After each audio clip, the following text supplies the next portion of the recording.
Object எப்படி edit பண்றது, அதாவது கர்வ் பண்ணி எடிட் பண்றோம் இல்லைங்களா, அதை பத்தி சொல்ல போறேன். மற்றும் க்ளோஸ் பாத்தை பத்தி சொல்ல போறேன். ரெக்டாங்கிள் ஒன்று கிரியேட் பண்ணிக்குவோம்.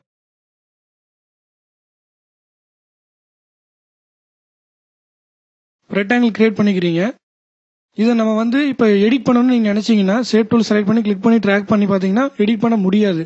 இது எடிட் பண்ணணும்னா அரேஞ்சில் கன்வெர்ட் டு கர்வ்ஸ் கிளிக் பண்ணீங்கன்னா மட்டும்தான் எடிட் பண்ண முடியும். இப்போ பார்த்தீங்கன்னா எடிட் பண்ணிக்கிறதுக்கு உங்களால முடியும்.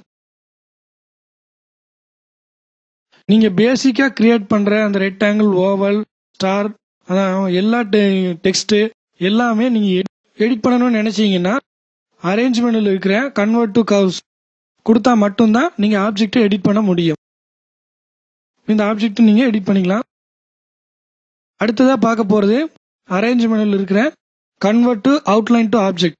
இப்போ இந்த ஆப்ஜெக்ட்ல நீங்க வந்து அவுட்லைன் கொடுத்துருக்கீங்க. நம்ம அவுட்லைனை வந்து இப்போ இந்த அவுட்லைன் இருக்கு இல்லைங்களா, இந்த அவுட்லைன் நம்மளால எடிட் பண்ண முடியாது. இப்போ கிளிக் பண்ணி ட்ராக் பண்ணி பார்த்தீங்கன்னா சும்மா ரவுண்டட் கார்னர் தான் ஆகும். இந்த அவுட்லைனோட இந்த கேப் இருக்கு இல்லைங்களா, இதை எடிட் நினைச்சீங்கன்னா அதுக்கு என்ன பண்ணணும்னா அரேஞ்ச்மெண்ட்ல convert to outline object click பண்ணிக்கிறீங்க. கிளிக் பண்ணி பார்த்தீங்கன்னா இப்போ இது ரெண்டு ஆப்ஜெக்டா பிரிஞ்சிருக்கும். முதல்ல ஒரு ஆப்ஜெக்டா இருந்துச்சு, இப்போ ரெண்டு ஆப்ஜெக்டா இது பிரிஞ்சிருக்கு. இதுக்கப்புறம் நீங்க இது எடிட் பண்ணிக்க முடியும். ஷேப் டூல் செலக்ட் பண்ணிட்டு கிளிக் பண்ணி ட்ராக் பண்ணிக்கலாம்.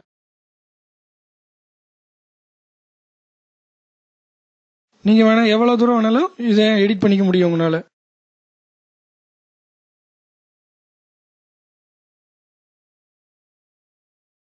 ஓகேங்களா.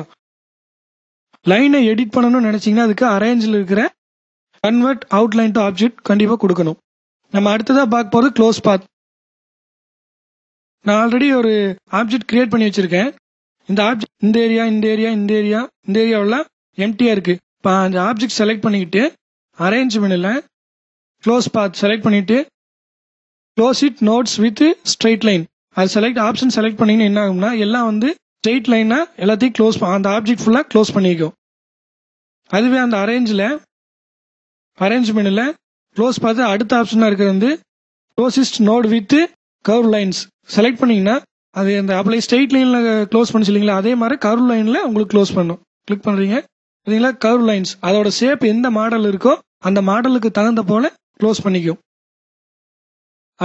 அடுத்த ஆப்ஷனா இருக்கிறது அரேஞ்ச்மெண்ட்ல க்ளோஸ் பாத் கிளிக் பண்றீங்க. Start to end with straight line select பண்ணீங்கன்னா அது வந்து எங்க ஸ்டார்ட் பண்ணி எங்க எண்டிங் வருதோ அதுக்கு தகுந்த மாதிரி ஸ்ட்ரெயிட் லைனா அது வந்து தானா கிரியேட் பண்ணிக்கும். அடுத்தது அரேஞ்ச்மெண்ட்ல close path start to end with curves line select பண்ணீங்கன்னா இப்போ அதுவே ஆட்டோமேட்டிக்கா கர்வ் லைனா கன்வெர்ட் பண்ணிக்கும்.